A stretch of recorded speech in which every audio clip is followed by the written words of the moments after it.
கருத்து கணிப்புகளே தேவையில்லை. மக்கள் நல திட்டங்கள், மக்கள் எடுத்திருக்கக்கூடிய முடிவுகள், களத்தில் இருக்கக்கூடிய சூழல், இதெல்லாம் பொறுத்து பார்க்கும் பொழுது திமுக மிகப்பெரிய அளவில் அமோக வெற்றி பெறும் அப்படிங்கிறது மக்கள் கொடுத்திருக்கக்கூடிய தீர்ப்பாக பார்க்கிறோம். ஒன்றும் பெரிய ஆச்சரியம் இல்லை. கடந்த 5 ஆண்டு கால திராவிட முன்னேற்ற கழகத்தினுடைய திராவிட மாடல் ஆட்சியில் குறிப்பாக பெண்களினுடைய ஆதரவு இதெல்லாம் மிகப்பெரிய அளவில் தமிழ்நாட்டுடைய முதலமைச்சராக இருக்கக்கூடிய எங்களுடைய கழக தலைவர் தளபதி அவர்களுக்கு இருந்திருக்குது. விஜய்க்குலாம் ஒரு செல்வாக்கும் கிடையாது. அவரை சினிமா நடிகர் அப்படிங்கிற ஒரு ஆர்வத்தில் தான் போய் பார்க்க போகிறாங்க. வெளில வரப்போ கடை தெருவுலலாம் பார்த்தீங்கன்னா, இப்போ பெரம்பூர்லாம் பார்த்தீங்கன்னா இந்த இவரால் தான் 41 பேர் செத்தாங்க அப்படின்னு சொல்லி கடையிலலாம் பேசிட்டு இருக்காங்க. குழந்தைகளோட போய் பார்க்க. ஆமாம், அதெல்லாம் அவங்க தான் இவன் தான் கொலகாரன்னு காமிக்கிறதுக்காக கூட்டு போய் காமிச்சிட்டு இருக்கிறாங்க. ஊரில் கரடி வித்தெல்லாம் காட்டுறதுக்காக காலையெல்லாம் பார்த்தீங்கன்னா உங்கள் கிராமங்கள்லாம் பார்த்துருக்கீங்களான்னு தெரியல, கரடியை பிடிச்சிட்டு கூப்பிட்டு வருவாங்க. தாயத்து வாயிலிருந்து துப்போம், எல்லாரும் கைத்தட்ட ஆர்ப்பரிப்பாங்க. அதுக்கப்புறம் காலைல ஸ்கூல் கிளம்பி போகிறது அவங்கவுங்க வேலையை பார்க்க போயிடுவாங்க. அந்த மாதிரி தான் கரடி வித்த மாதிரி தான் விஜயனுடைய பிரச்சாரத்தை மக்கள் பார்த்துட்டு இருக்கிறாங்க. முன்னாள் முதல்வருக்கு எதுக்கு ஒரு பாதுகாப்புன்னு கேட்கிறாரு ஆதவன். முன்னாள் யார சொல்றாரு? ஸ்டாலின் தான் சொல்றாரு. அவன் ஏங்க இவனை விட ஒரு பைத்தியக்காரன் எவனாச்சும் இருப்பானா? இப்போ வரைக்கும் முதலமைச்சர் தான். ரிசல்ட் வர வரைக்கும் எவ்வளவு ஒரு கூமுட்டா தற்குறி அடிமுட்டால் நாய்ங்க அப்படிங்கிறது இதுல இருந்து. ஒரு அடிப்படை அறிவு கிடையாது, அரசியல் பற்றின புரிதல் கிடையாது.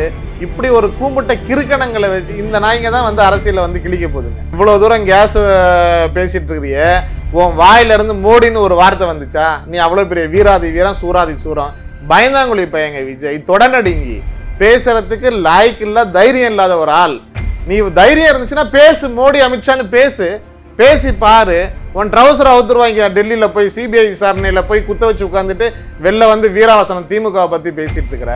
இழப்பு விஜய்க்கு இல்ல, தமிழ்நாட்டுக்கு தான். கடைசி வாய்ப்பு இந்த தேர்தலில் விட்டீங்கன்னா அதுக்கப்புறம் அவர் படம் நடிக்க போயிருவார், மறுபடியும் அரசியலுக்கு வரமாட்டாரு. அதை தான் அவர் சொல்லிட்டு இருக்கிறாரு.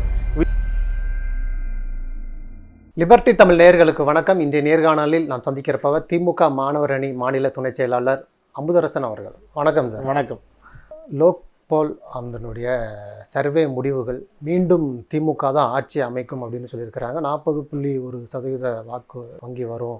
181 189 அந்த சம்திங். அப்புறம் அதிமுக அடுத்த இடத்துல வருது. 32 40 தொகுதிகள், கிட்டத்தட்ட 27% சொல்கிறாங்க. 3வது இடத்துல விஜய் வராரு. ஆனால் முதல்வர் வேட்பாளரில் 2வது இடத்துல விஜய் வராரு, முதல் இடத்துல ஸ்டாலின் வராரு.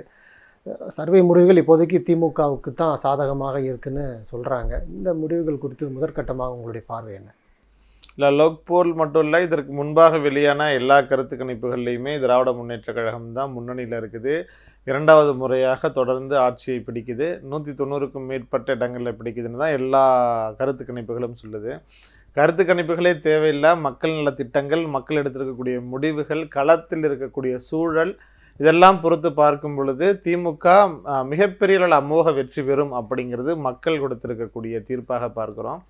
அதனால் இது ஒன்றும் பெரிய ஆச்சரியம் இல்லை. கடந்த 5 ஆண்டு கால திராவிட முன்னேற்ற கழகத்தினுடைய திராவிட மாடல் ஆட்சியில் தொடர்ந்து மக்களினுடைய பேராதரவு, குறிப்பாக பெண்களினுடைய ஆதரவு, இதெல்லாம் மிகப்பெரிய அளவில் தமிழ்நாட்டினுடைய முதலமைச்சராக இருக்கக்கூடிய எங்களுடைய கழக தலைவர் தளபதி அவர்களுக்கு இருந்துட்டு இருக்குது. இன்னும் குறிப்பாக இளம் தலைமுறையினர், படிச்சிருக்கக்கூடிய இந்த மாணவர்கள், கல்லூரியில் பயிலக்கூடிய மாணவர்கள், இளைஞர்களுடைய எதிர்பார்ப்பும் அவர்களுடைய தேவைகளை பூர்த்தி செய்திருக்கக்கூடிய ஒரு அரசாக இந்த அரசு இருக்குது. ஸ்போர்ட்ஸ் ஆக்டிவிட்டீஸ் அப்படின்னு எடுத்துக்கிட்டிங்கன்னா அதில் இதுவரைக்கும் இல்லாத அளவிற்கு மிகப்பெரிய அளவில் தமிழ்நாட்டினுடைய துணை முதலமைச்சர் உதயநிதி ஸ்டாலின் அவர்களுடைய முன்னெடுப்பில் ஒவ்வொரு மாவட்டங்கள்லையும் இந்த ஸ்போர்ட்ஸ் ஆக்டிவிட்டீஸ், அதனால் பலனடைந்திருக்கக்கூடிய மாணவர்கள், அவர்களுக்கான அந்த உதவிகள், இன்றைக்கி இந்திய அளவில் தமிழ்நாட்டினுடைய இளைஞர்கள் இந்தியாவை தாண்டி உலக அளவில் பல சாதனைகளை புரிஞ்சிட்டு இருக்கிறாங்க அப்படின்னு சொன்னால் அது திராவிட மாடல் ஆட்சியினுடைய சாதனைகளில் ஒன்று. அதனால் இளைஞர்கள் ஈர்க்கப்பட்டிருக்கிறாங்க. ஸோ இப்படி பல காரணங்களை சொல்லிக்கிட்டே போகலாம். 189 ஸ்டாலின் அவர்கள் 200 தொகுதின்னு சொன்னார். இதில் கிட்டத்தட்ட 181 தொகுதின்னு சொல்கிறாங்கல்ல. இந்த காலகட்டத்தில் இப்போ இருக்கக்கூடிய சூழலில் சாத்தியமான 4 முனை போட்டி, விஜய் வேறு வந்திருக்கிறாரு. அவருக்கு வாக்கு சதவீதம் 23 to 25 கூட சொல்கிறாங்க. அவர் ஒரு கணிசமான வாக்குகளை பிரிப்பார். அதனால் இந்த முடிவு ரொம்ப ஒரு அதிகப்படியாக இருக்குங்கிற ஒரு கருத்து. இது அதிகப்படியே கிடையாது. இதுதான் கலை யதார்த்தம். அதுதான் விஜய்க்குலாம் ஒரு செல்வாக்கும் கிடையாது. அவரை சினிமா நடிகர் அப்படிங்கிற ஒரு ஆர்வத்தில் தான் போய் பார்க்க போகிறாங்க. வெளில வரப்ப கடை தெருவுலலாம் பார்த்தீங்க, இப்போ பெரம்பூர்லாம் பார்த்தீங்கன்னா இதோ இவரால் தான் 41 பேர் செத்தாங்க அப்படின்னு சொல்லி கடையிலலாம் பேசிகிட்டு இருக்காங்க. குழந்தைகளோட போய் ஆமாம், அதெல்லாம் அவங்க தான் இவன் தான் கொலகாரன்னு காமிக்கிறதுக்காக கூட்டு போய் காமிச்சிட்டு இருக்கிறாங்க. மற்றபடி வந்து ஏதாச்சும் பாடுவாரா ஆடுவாரா, இன்னைக்கு கூட திருச்சியில் பிரச்சாரம் பண்ணிட்டு இருக்கிறாரு, பாட்டு பாடியிருக்கிறாரு. கீழே பார்த்தீங்கன்னா எல்லாரும் படம் பேர் என்ன, மூவி நேம் ப்ளீஸ்ன்னு கேட்டிருக்கிறாங்க. அதனால் வந்து ஏதோ ஒரு ஊரில் கரடி வித்தெல்லாம் காட்டுறதுக்காக காலையெல்லாம் பார்த்தீங்கன்னா உங்கள் கிராமங்கள்லாம் பார்த்துருக்கீங்களான்னு தெரியல, கரடியை பிடிச்சிட்டு கூப்பிட்டுட்டு வருவாங்க, தாயத்து வாயிலிருந்து துப்போம், எல்லாரும் கைத்தட்டு ஆர்ப்பரிப்பாங்க, அதுக்கப்புறம் காலைல ஸ்கூலுக்கு கிளம்பி போகிறது அவங்கவுங்க வேலையை பார்க்க போயிடுவாங்க. அந்த மாதிரி தான் கரடி வித்த மாதிரி தான் விஜயனுடைய பிரச்சாரத்தை மக்கள் பார்த்துட்டு இருக்கிறாங்க. இன்னைக்கு வர்றாரா, அதுக்கப்புறம் ஒரு 4 நாள் லீவ், வெயில் வேறு அதிகமாக இருக்குது, அப்புறம் வந்து 4 நாள் லீவ் எடுத்துகிட்டு வருவார். ஏதோ வித்தை பார்க்குற மாதிரி வந்து மக்கள் பார்த்துட்ருக்காங்க. இதெல்லாம் பார்த்து வந்து நீங்கள் 20% ஏன் அந்த படத்தில் வர மாதிரி இன்னும் கொஞ்சம் கூடுதலாக தான் சேர்த்து போட்டுக்கிறது, 30% 40%ன்னு போட்டுக்கிறது. இதுக்கு முன்னாடி எந்த தேர்தலில் நின்று ஜெயிச்சிருக்கிறாரு, இவர் வாக்கு சதவீதம் வாங்குறாருன்னு சொல்லிட்டு பேசுகிறாங்க அப்படிங்கிறதெல்லாம் தெரியல. ஒன்றும் விஜயினால எந்த அரசியல் களத்தில் எந்த தாக்கமும் கிடையாது அப்படிங்கிறத நான் பார்க்குறேன். இல்லை, கடந்த தேர்தலில் அதிமுக மீது பல்வேறு அதிருப்தி இருந்தபோது கூட கணிசமான எம்எல்ஏக்களை அதிமுக வாங்கினாங்க எடப்பாடி அவர்களுடைய தலைமையில். இப்போ வந்து திமுக மீது மக்களுக்கு கொஞ்சம் வெறுப்பு இருக்குது, சட்டம் ஒழுங்கு சரியில்லை, பெண்களுக்கு பாதுகாப்பு இல்லை, பல்வேறு குற்றச்சாட்டுகள் இருக்கும் பொழுது அதிமுகவுடைய வாக்கு வங்கி எப்படி குறையுங்கிற ஒரு கேள்வி இருக்கு இல்லையா? இல்லை, இந்த சட்டம் ஒழுங்கு, பெண்கள் குறித்தான பார்வை, இந்த பாதுகாப்பு, இது எல்லாமே வந்து எதிர்கட்சிகள் வைக்கக்கூடிய வழக்கமான குற்றச்சாட்டு. அதில் எந்த வித உண்மை தன்மை கிடையாது. இல்லை, ஒன்றும் கிடையாது. அதை எந்த ஒரு அரசு ஒரு பிரச்சனையை எப்படி கையாளுது அப்படிங்கிறது தான். பாஜக அந்த குற்ற இதுவே வெளியிட்டு இருக்கிறாங்களே, கடந்த 2002 போக்சோ வழக்கு எவ்வளவு, இப்போ எவ்வளவு பாலியல், அதுக்கு காரணமானவர்கள் பாஜகவினர் தான், அவர்களையும் கைது பண்ணியாச்சு. அதனால வந்து இதெல்லாம் வந்து தொடர்ந்து இயல்பா ஒரு அரசு மேல வைக்கக்கூடிய ஒரு குற்றச்சாட்டு என்ன அப்படின்னா அந்த குற்றச்சாட்டு தான். இது எல்லா ஆட்சி காலங்கள்லையும் இருக்கும். அது ஒரு அரசு எப்படி அணுகுது அப்படிங்கிறது தான் மிக முக்கியமான ஒன்று. அந்த வகையில் திராவிட மாடல் அரசு, திமுக அரசு, எங்களுடைய கழகத் தலைவர் தளபதி அவர்கள் மிக சிறப்பான முறையில் இதை கையாண்டிருக்கிறாரு. தவறுகள் எங்கே நடந்தாலும் அங்கே நடவடிக்கை எடுக்க தவறுனதே கிடையாது. ஒரு பிரச்சனை சட்டமன்றத்தில் எழுந்து பேசுகிறாங்க அப்படின்னா அது குறித்து சட்டமன்றத்திலே விவாதிக்கிறார் தமிழ்நாட்டினுடைய முதலமைச்சர். ஸோ ஒரு எஃபெக்டிவாக ரொம்ப ஆக்டிவாக ஒரு பிரச்சனை குறித்து, பிரச்சனையை ரிசால்வ் பண்ணுறது குறித்து முதலமைச்சர் நடவடிக்கை எடுத்திருக்கிறார், பேசியிருக்கிறாரு. எங்கேயுமே ஓடி ஒளிஞ்சது கிடையாது. ஸோ அந்த வகையில் மக்களினுடைய நம்பிக்கையை இவர் பெற்றிருக்கிறார். நீங்கள் இப்போ சமீபத்தில் நீதிமன்றமே எடப்பாடி பழனிசாமியை ஓங்கி கொட்டுனுச்சு சாத்தான்குளம் விஷயத்தில். கொலை செய்தவர்களுக்கு ஆதரவாக ஒரு அரசு முதலமைச்சரே பேசினார். பொள்ளாச்சி இஷ்யூ, குற்றம் செய்தவர்களுக்கு அவர்களை பாதுகாக்கக்கூடிய வேலையை முதலமைச்சரே செய்தார். கொடநாடு கொலை வழக்கு, அந்த குற்றத்தை பாதுகாக்கக்கூடிய, கொலையாளிகளை பாதுகாக்கக்கூடிய வேலையை எடப்பாடி பழனிசாமியை செஞ்சார். அந்த மாதிரி இங்கே ஏதாவது பிரச்சனை இருக்குதா? தமிழ்நாட்டினுடைய முதலமைச்சர் குற்றம் செய்தவர்களுக்கு ஆதரவாக, குற்ற சம்பவங்களுக்கு ஆதரவாக அதை நியாயப்படுத்தி எந்த இடத்துலையாவது பேசினாரா அப்படின்னு சொன்னால் அந்த மாதிரி எந்த இடத்துலையும் பேசினதே கிடையாது. அதை சரி செய்வதற்கு, நடவடிக்கை எடுப்பதற்கு உடனடியாக ஒரு குழு அமைத்து முதலமைச்சரை தலையிட்டு பண்ணுறாரு. அதனால் சட்டம் ஒழுங்கு பிரச்சனை அப்படிங்கிறது பாஜகவால், அதிமுகவால், இன்னும் குறிப்பாக சொல்கிறேன் இந்த ஆர்எஸ்எஸ்னுடைய அடியால் வேலை செய்யக்கூடிய இந்த ஆதவர்ஜனா மாதிரியான எடுபடிகள் பண்ணக்கூடிய, பேசக்கூடிய வேலை தானே தவிர அதை தாண்டி இங்கே வேறு எந்த பிரச்சனையும் கிடையாது. அரசு சீரிய முறையில் செயல்பட்டு இருக்கு, அதை மக்கள் உணர்ந்திருக்கிறாங்க. அதனுடைய வெளிப்பாடு தான் வரக்கூடிய கருத்து கணிப்புகளை நீங்கள் பார்க்குறீங்க. இப்போ விஜய் வந்து குறிப்பிட்ட வாக்கு வங்கி வச்சிருக்கிறாரு, அவரால் அதுக்கு மேலே முடியாதுன்னு அந்த சர்வே சொல்லுது.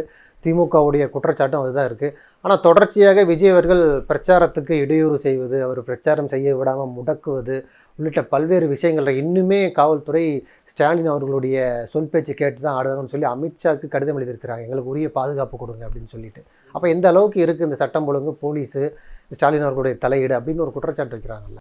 அதாவது பூனை கண்ணை முடிச்சுன்னா பூலோகமே இருண்டு போச்சுன்னு நினைக்குமா, அந்த மாதிரி உனக்கு பேசுறதுக்கு வக்கு இல்லாமல் ஓடி போய் ஒளிஞ்சிக்கிற. மொத்தமே 3 ஸ்பாட்டு தான், பெரம்பூர் 1, அதுக்கப்புறம் கொளத்தூர் 1, வில்லிவாக்கு 1.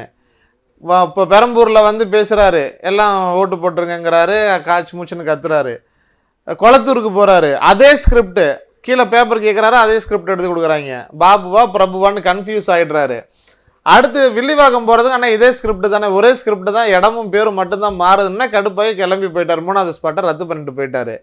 கேட்டால் இவன் என்ன சொல்கிறான், இல்லை எங்களுக்கு வந்து பாதுகாப்பு, நீ போனால் நாய் கூட சீண்ட மாட்டேங்குது, அந்த ரோட்டில் நிற்க மாட்டேங்குது, ஓடி போயிடுது. ஏதோ 4 சின்ன பசங்க வந்து ரசிகர்கள்னு பார்க்குறதுக்காக வர்றாங்க. உடனே வந்து பாதுகாப்பு. இது வந்து சினிமா தனம், முழுக்க முழுக்க சினிமா. ஏன்னா படத்தில் அதுதானே, இவர் அரசியல்வாதியாக இருக்கிறாருன்னா வெளில போனால் எல்லாம் 2 காரை வந்து 2 சைடும் இடிப்பாங்க, வந்து துப்பாக்கி வச்சு சுடுவாங்க, கட்டையை கொண்டு அடிப்பாங்க, அதுலேருந்து வண்டி கவரும், இதுலேருந்து ஏறி இன்னொரு ஆட்டோவில் ஏறி தப்பிச்சு ஓடும். இதே ஸ்கிரிப்ட் மனநிலை. அந்த மாதிரிலாம் நடக்கும்னு பார்க்குறானுங்க, நடக்க மாட்டேங்க. ஏன்னா இது ரியல் லைஃப்பில், சினிமா கிடையாது. அப்போ நடக்கல அப்படிங்கிறப்ப நம்ம ஸ்கிரிப்டாக பேசிடுவோம். நடிக்க தான் முடியல, ஸ்கிரிப்டாக பேசிடுவோம்னு சொல்லிட்டு அப்படியே ஸ்கிரிப்டாக பேசுறது தான். ஏன் கடைசியில் இந்த வெள்ளிவாயத்தில் பார்த்தீங்களா, இவனுங்க ஆர்எஸ்எஸ்ஸை விட மோசமான ஆளுங்க இந்த விஜய் கூட்டம் அப்படிங்கிறது. இந்த தற்கொலைங்க ஆர்எஸ்எஸ்காரன் தான் என்ன பண்ணுவான், திடீர்னு பார்த்தீங்கன்னா வெளில நின்றுட்டு இருக்கக்கூடிய பைக் பிடிச்சி எரியும். வீட்டில் ஐயோ எனக்கு பெட்ரோல் வெடிகுண்டு வீச்சு அப்படிம்பானுங்க. காவல்துறை லத்தியை கொண்டு அடித்து விசாரிச்சு பார்த்தா இவனே தான் அந்த வேலையை செஞ்சுருப்பான். ஏன்டான்னா இவனுக்கு வந்து விளம்பரம் தேவை. அதே மாதிரி இந்த ஆதவ அர்ஜுனா கூட்டம், விஜய் கூட்டம் அயோக்கியத்தனமா. ஏன்னா இவனுங்க கூட்டத்தில் சேர்த்து வச்சிருக்கிற கேண்டிடேட்லாம் பார்த்துருப்பீங்க, எல்லாம் சாரப்பாம்பு, சனிய சகடை, முள்ளம்பன்றி, அந்த மாதிரி அந்த வடிவேல் காமெடி வரும்ல, அந்த மாதிரி ஒருத்தன் கஞ்சா வித்துட்டு வந்திருக்கான், ஒருத்தன் ரேப் கேஸில் ஜாமீனில் வந்திருக்கான், இன்னொன்று கேன்சரை மாட்டு சாணியில் குணப்படுத்துறேன்னு சொல்லிட்டு இருக்குது. எல்லாம் ஆர்எஸ்எஸ். ஒருத்தன் வந்து நான் ஜாதி வெறியண்டா அப்படின்னு பேசுகிறான். இப்படி எல்லாம் ஆர்எஸ்எஸ் கூட்டத்தில் பயிற்றுவிக்கப்பட்டவர்கள் ஏற்கனவே கேண்டிடேட்டாக போட்டிருக்கானுங்க. இவனோட விஜயோட கூட இருக்கக்கூடியவர்கள் எல்லாமே ஆர்எஸ்எஸ் கூட்டத்தில், அந்த சிடி நிர்மல் குமாராக இருக்கட்டும், அந்த அருண்ராஜ் எல்லாமே ஆர்எஸ்எஸ் ஆளுங்க. இப்போ மொத்த கூடாரமுமே ஆர்எஸ்எஸ் கூடாரமாக மாறிடுச்சு. அப்போ அவன் என்ன பண்ணுவானா, இதே தான் இம்ப்ளிமெண்ட் பண்ணுவானுங்க.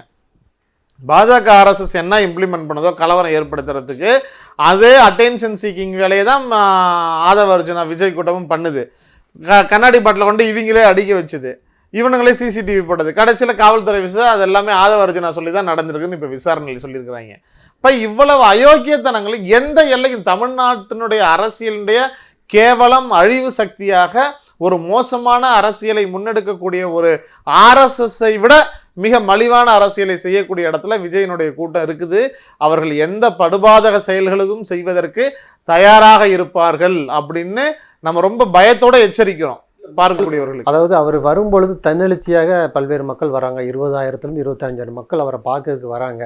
ஆனால் முன்னாள் முதல்வர் ஸ்டாலின் வரும்பொழுது யாருமே வரல. அவருக்கு எதுக்கு 2,000 போலீஸ் பாதுகாப்புன்னு ஆதவ அர்ஜுனா கேட்குறாரு. நீ கூட்டம் வரல அப்படிங்கிறதுனால தான் ஆல்டர்னேட்டிவ் டேஸ்லேயே இப்போ வெளில வர. முன்னாள் முதல்வருக்கு எதுக்கு இவ்வளோ பாதுகாப்புன்னு கேட்குறாரு ஆதவ அர்ஜுனா. முன்னாள் யாரை சொல்றாரு? ஸ்டாலின் தான் சொல்றாரு. அவன் ஏங்க இவனை விட ஒரு பைத்தியக்காரன் எவனாச்சும் இருப்பானா? இப்போ வரைக்கும் முதலமைச்சர் தான். ரிசல்ட் வர வரைக்கும் எவ்வளோ ஒரு கூமுட்டா தற்குறி அடிமுட்டால் நாய்ங்க அப்படிங்கிறது இதுல இருந்து. ஒரு அடிப்படை அறிவு கிடையாது, அரசியல் பற்றின புரிதல் கிடையாது. இப்படி ஒரு கூமுட்டை கிறுக்கணங்களை வச்சு இந்த நாய்ங்க தான் வந்து அரசியலை வந்து கிழிக்க போகுதுங்க. அதனால வந்து முன்னாள் முதலமைச்சர்னா நான் ஏதாச்சும் வேற ஏதாச்சும் பேசிடுவேன், எதுவும் கேமராங்கிறதுனால ரொம்ப கவனமாக பேச வேண்டியதாக இருக்குது. இப்படி ஒரு அறிவு கட்டவனுங்க அரசியலில் வச்சுக்கிட்டு இவனுங்க என்ன வழி நடத்துவானுங்க, அந்த கூட்டத்தை என்ன வழி நடத்துவானுங்க, என்ன பேசுவாங்க, எந்த அறிவுமே கிடையாது. குறைந்தபட்ச அடிப்படை அறிவே கிடையாது. கலவரம் பண்ணக்கூடிய எண்ணம் மட்டும்தானே தவிர, அதாவது இந்த இன்னும் விளம்பரம் வேணும்னா நிர்வாணமாக ஓடுறது கூட ஆதவ அர்ஜுனா மாதிரியான ஆட்கள் தயாராக இருப்பாங்க. அவனுங்களுக்கு தேவை விளம்பர வெறி மட்டும்தான். அதன் மூலமாக எப்படியாவது வாக்காளருடைய பண்ணலாம்னு நினச்சிட்டு இருக்கிறாங்களே தவிர அதை தாண்டி வேற ஒன்றும் கிடையாது. இப்போ அமித்ஷாவுக்கு பாதுகாப்பு கோரி கடிதம் எழுதியிருக்கிறாங்களா, அது எப்படி பார்க்குறீங்க? அமித்ஷாவுக்கு எழுதலையே, வேற மேகாலயா ஆளுநருக்கோ எவருக்கோ தான் எழுதியிருக்கிறாங்க. நல்ல வேலை ஏதாச்சும் அந்த கனல் கண்ணன் அந்த மாதிரி சண்டை பயிற்சி அவங்களுக்கு எழுதாமல் விட்டானுங்களேன்னு நினச்சி நான் ஸ்டண்ட் மாஸ்டருக்கெல்லாம் கடிதம் எழுதி எங்களுக்கு வந்து பாதுகாப்பு கொடு ஆக்சுவலாக அதுதான் பண்ணியிருந்துருக்கணும். இவ்வளோதாங்க அறிவு அவனுங்களுக்கு. இல்லை திட்டமிடல் இல்லைங்க. இன்னைக்கு வந்து பெரம்பூரில் விமர்சனம் பண்ணிட்டு வேட்புமனு தாக்கல் பண்ணிட்டு திமுக அரசின் மீது விமர்சனம் பண்ணார், தூக்கி எறியணும் அப்படிலாம் சொல்லியிருந்தாரு, பாதுகாப்பு இல்லைன்ட்டு. இப்போ திருச்சியில் வேட்புமனு தாக்கல் பண்ணிட்டு வந்து ஒரு சரியான திட்டமிடல் இல்லை, கேஸ் பிரச்சனைக்கு எவ்வளோ பிரச்சனை இருக்குது, டிக்கெட் எல்லாம் மூடுது, ஆனால் ஊனா டெல்லிக்கு போய் உங்களுக்கு ரைடு வந்தால் டெல்லி போகிறீங்கல்ல, இப்போ இந்த மாதிரி பிரச்சனை வரும்பொழுது டெல்லி போக வேண்டியதானே ஸ்டாலின் சார் அப்படின்னு கேட்குறாரு. திட்டமிடல் இல்லை திமுகட்ட. அவர் வந்து சார் அது கண்ணாடி சார் அப்படிங்கிற மாதிரி தான் விஜய். ஏன் நீ போனே சிபிஐ விசாரணைக்கு அப்போ போய் கேட்டு வர வேண்டியதானே? நீ எப்பயாச்சும் பேச, உனக்கு கொள்கை எதிரி தானே பாஜக, உன் தொடை எதுக்கு நடுங்குது, பயந்தாங்கொழி பையன் மாதிரி எதுக்கு பயந்து நடுங்கிற? உன் வாயிலிருந்து இது வரைக்கும் இவ்வளோ தூரம் கேஸ் பேசிகிட்டு இருக்கிறிய, உன் வாயிலிருந்து மோடின்னு ஒரு வார்த்தை வந்துச்சா? நீ அவ்வளோ பெரிய வீராதி வீரம் சூராதி சூரம் பயந்தாங்கொழி பையங்க விஜய். தொடநடுங்கி பேசுறதுக்கு லாய்க்கு இல்லை, தைரியம் இல்லாத ஒரு ஆள். நீ தைரியம் இருந்துச்சுன்னா பேசு, மோடி அமித்ஷான்னு பேசி பாரு. உன் ட்ரௌசரை அவுத்துருவாங்க டெல்லியில் போய் சிபிஐ விசாரணையில் போய் குத்த வச்சு உட்காந்துட்டு வெளில வந்து வீராவசனம் திமுகவை பற்றி பேசிகிட்டு இருக்கிற. திருச்சியில தான்டா பேசுற, நீ பேசு, தைரியமா பேசு, மோடிட்டு பேசு. அந்த தைரியம் கிடையாதுல்ல. சும்மா எல்லாம் அங்க எய்தவன் எங்க இருக்க அம்பை டோவான் என்கிற மாதிரி எல்லாம் பாஜக சொல்லக்கூடாது எழுதி கொடுத்துருக்கிற ஸ்கிரிப்டை வந்து பேசுவான். கொள்ளை எதிரி தானே உனக்கு பாஜக. உன்னை நீ பேச வேண்டியதானே, மோடியை பத்தி பேச வேண்டியதானே, அமித்ஷா பத்தி பேசு. பேசுறதுக்கு துப்பு கிடையாது. திமுக வந்து இங்க பிடிச்சிட்டு இருக்கிற நீ இல்ல, தைரியம் இருக்கிறதான திமுகவுடைய கோட்டையான பெரம்பூர்லயும் திருச்சி கிழக்குலயும் 2 தொகுதியில் நிக்கிறாரு. அது தேர்தல் முடிவுகள் வரும் பொழுது தெரியும். தேர்தல் முடிவு வரும் பொழுது தெரியும். டெபாசிட் வாங்குறானான்னு பாருங்க. தொடர்ச்சியான ஒரு திட்டமிடலோட சொல்றாங்கல்ல. குறிப்பா இப்போ கரூர் விஷயத்துல இன்னைக்கு கூட திருச்சி கிழக்குல சொல்றாரு, கரூர் விஷயமே ஒரு சூழ்ச்சி தான் அப்படிங்கிறாரு. ஜனநாயகன் படம் வெளியே வராத கூட இங்க இருக்கிறவங்களும் சரி மேல் இருக்கிறவங்களும் சூழ்ச்சி செய்து தான் தடுத்து நிறுத்திட்டாங்க அப்படின்னு ஒரு குற்றச்சாட்டு முன்வைக்கிறாரு. இப்போ தொடர்ச்சியாக எல்லா விஷயங்களுமே இப்போ வில்லிவாக்கத்தில் பாட்டில் எரிஞ்சது உட்பட திமுக மீது இது போன்ற அரசியல் தான் திமுகவை பண்ணுறாங்க. தொடர்ச்சியாக அந்த சட்டம் ஒழுங்கு பிரச்சனையிலேருந்து இந்த மாதிரியான அரசியல் திமுக பண்ணுறாங்கன்னு ஒரு மக்கள் மத்தியில் ஒரு பிம்பத்தை உருவாக்குறாங்கல்ல, அது எப்படி பார்க்குறீங்க? மக்கள் காரி மூஞ்சிலே துப்புவாங்க, விஜய் மூஞ்சிலே துப்புவாங்க. ஏன்னா நீ வந்து படம் ரிலீஸ் ஆகாததுக்கு காரணம் அந்த சர்டிஃபிகேட் கமிட்டி யார் நம்ம கையில் இருக்குதா? அது ஒன்றிய அரசனுடைய கையில் இருக்குது. கேஸ் பிரச்சனை மாநில அரசு கையில் இருக்குதா? அது ஒன்றிய அரசு கையில் இருக்குது. சட்டம் ஒழுங்கு ஏற்கனவே கரூர் பிரச்சனையில் முகத்தில் என்னென்னு கிழிஞ்சு தொங்கிடுச்சு. மக்கள் எல்லாருமே கேள்வி கேட்க ஆரம்பிச்சிட்டாங்க. நீ 41 நாள் ஓடி போய் ஒளிஞ்சிட்டு இருந்தவன் தானே, ஓடி போய் ஒளிஞ்சிட்டு இருந்தவன் தானே. பத்திரிகையாளர் திருச்சி ஏர்போர்ட்லேயே கேட்டானுங்களே, அங்கே மக்கள் செத்துட்டு இருக்கிறாங்கன்னு நின்று பதில் சொல்லிட்டு போயிருக்க வேண்டியதானே. ஏற்கனவே நீ கேவலம் உன்னுடைய சினிமா வெறிக்காக அத்தனை மக்களை கூட்டி நீ வந்து ஷூட்டிங் எடுத்து அந்த தகவல்லாம் இப்போ வெளில வந்துருச்சுல்ல. நல்ல மாதிரி பேசிட்டு இருக்கிறீங்க நீங்க. வந்து படம் வெளியே வந்து அது ஒரு மிகப்பெரிய ஆயுதமா மாறி மக்கள் இன்னும் செருப்பால் அடிப்பாங்க. வந்தா செருப்பால் அடி. அதை போய் நீ பாஜக கிட்ட கேளு. தைரியம் இருந்துச்சுன்னா நீ போனிய சிபிஐ விசாரணைக்கு டெல்லியில் போய் அவங்கள்ட்ட கேளு. இங்கே வந்து எதுக்கு கேட்க? நீ படம் வெளில வரல, ஏதாச்சும் நீ வந்து எல்லாரும் கேட்டாங்களே பாஜக வந்து ஒன்றிய அரசு இந்த அளவுக்கு தங்களுடைய கைகளில் இருக்கக்கூடிய துறைகளை வச்சு அதிகாரம் பண்ணக்கூடாது, ஒடுக்கக்கூடாது. அப்போ கூட நீ வாயை மூடிக்கிட்டு தானே இருந்த. இன்னைக்கு வந்து அரசியலில் பிரச்சாரத்தில் வந்து நின்று பேசிக்கிட்டு வீரவசனம் பேசுனா நீ என்ன வீரனா? தைரியம் இருந்துச்சுன்னா சட்ட ரீதியாக எனக்கு நேரடியாக பாஜகவை கேள்விகள் எதுவுமே பேச மாட்டேன். கரூர் விஷயத்தில் எவ்வளவு அயோக்கியத்தனம் பண்ணி அவ்வளவு குற்றச்சாட்டும் உன் பேரில் தான் இருக்குது. நீ பொறுப்பே இல்லாமல் இப்போ வரைக்கும் பேசிட்டு இருக்க. உன்னுடைய கூட்டம் எல்லாம் பொறுப்பே இல்லாமல் பேசிட்டு இருக்குது. மக்கள் பார்த்துட்டு தானே இருக்கிறாங்க. அதனால பாதிக்கப்பட்டவங்க பார்த்துட்டு தானே இருக்கிறாங்க. செத்தவங்களை போய் வீட்டிலேயே பார்க்கறதுக்கு துப்பு இல்லாமல் நீ கொண்டு வந்து ரெசார்ட்டில் வச்சு தானே பார்த்து வெளில அனுப்பிச்சி விட்ட. அதனால மக்கள் மிக தெளிவாக இருக்கிறாங்க. இந்த மாதிரியான ஒலுசைங்களை, இந்த மாதிரி கழிசடைங்களை தமிழ்நாட்டு அரசியல் களத்திலிருந்து இந்த தேர்தலோட மக்கள் ஓட ஓட விரட்டி அடிப்பார்கள். அப்போ தெரியும் விஜய்க்கு தமிழ்நாட்டினுடைய அரசியல் களம் என்ன, அரசியல்னா என்ன அப்படிங்கிறது அப்போ புரிஞ்சுக்கும். இல்லை, பாட்டெல்லாம் பாடுறாரு விஜய் அவர்கள். குறிப்பாக அந்த பாடல் வரி தொடர்ச்சியாக, அந்த பாடல் வரி கூட இல்லை, தொடர்ச்சியாக ஒரு விஜய் குறித்து வரக்கூடிய விஷயம் என்னென்னா, விஜய் வந்து ஒரு கடைசி வாய்ப்பு, தமிழ்நாட்டுக்கு கிடைத்த கடைசி வாய்ப்பு, இவரை கெட்டியாக பிடிச்சிக்கங்க, இந்த தேர்தலை விட்டீங்கன்னா இழப்பு வந்து விஜய்க்கு இல்லை தமிழ்நாட்டுக்கு தான். ஆமாம், கடைசி வாய்ப்பு. இந்த தேர்தலில் விட்டீங்கன்னா அதுக்கப்புறம் அவர் படம் நடிக்க போயிடுவார், மறுபடியும் அரசியலுக்கு வரமாட்டார். அதை தான் அவர் சொல்லிட்டு இருக்கிறாரு. விஜய் பாட்டு பாடுறாருன்னா அவனுக்கு அதான் தெரியும். விஜய்க்கு பாடுறத தவிர வேற என்ன தெரியும்? ஒன்றும் பாட தெரியும், இல்லாட்டினா ஆட தெரியும். இன்னும் மக்கள் பிரச்சனையை பற்றி பேச தெரியுமா? இல்லை வந்து கொள்கை ரீதியாக அவனுடைய 5 கொள்கை தலைவர்கள் யாருன்னு கீழே இருந்து எவனாச்சும் பிரச்சார வேன்லேருந்து பேசுன்னு சொன்னால் அதுக்கு பதில் சொல்ல தெரியுமா? இல்லை அவங்கள பற்றி 2 நிமிஷம் பேசுன்னா ஏதாச்சும் சொல்ல தெரியுமா? நீ ஆட்சிக்கு வரேன்னு சொல்கிறிய, வந்தால் என்ன பண்ணுவேன்னு சொல்லி பேசு அப்படின்னு சொன்னால் ஒரு 2 நிமிஷம் பேசுது, அந்த ப்ராமிஸ் எதுவும் கொடுக்க தெரியுமா? இல்லை தமிழ்நாட்டில் இன்னைக்கு கரண்ட் என்ன பிரச்சனைன்னு சொல்லு, டக்குன்னு விஜய் ஸ்பான்டேனியஸாக பதில் சொல்லு அப்படின்னு நான் சொல்ல தெரியுமா? எந்த அளவும் தெரியாது. ஏதாச்சும் ஸ்கிரிப்ட் எழுதி விடுதுன்னா பார்க்க தெரியும், இல்லை பாட்டு பாடுனா பாட தெரியும், விசில் அடினா விசில் அடிக்க தெரியும், ஆடுறாராமா ஆடுன்னா ஆட தெரியும். அவ்வளோதானே தவிர வேற எதுவும் தெரியாது. அது தெரிஞ்சது தானே செய்ய முடியும். அவர்கிட்ட போயிட்டு நீங்கள் வேற என்ன எதிர்பார்க்க முடியும்? அதை தான் சொல்ல முடியும். இல்லை, இழப்பு வந்து தமிழ்நாடு. ஆமாம், இழப்பு விஜய்க்கு தான், வேற யாருக்கும் கிடையாது. இந்த தேர்தலில் தான். அதுக்கப்புறம் ஒரு படம் நடிக்க போயிடுவார். நன்றி. நிறைய நல்ல தகவல்களை நேயர்களுக்கு சொல்லியிருக்கீங்க. உங்களுடைய நேரத்துக்கு நன்றி.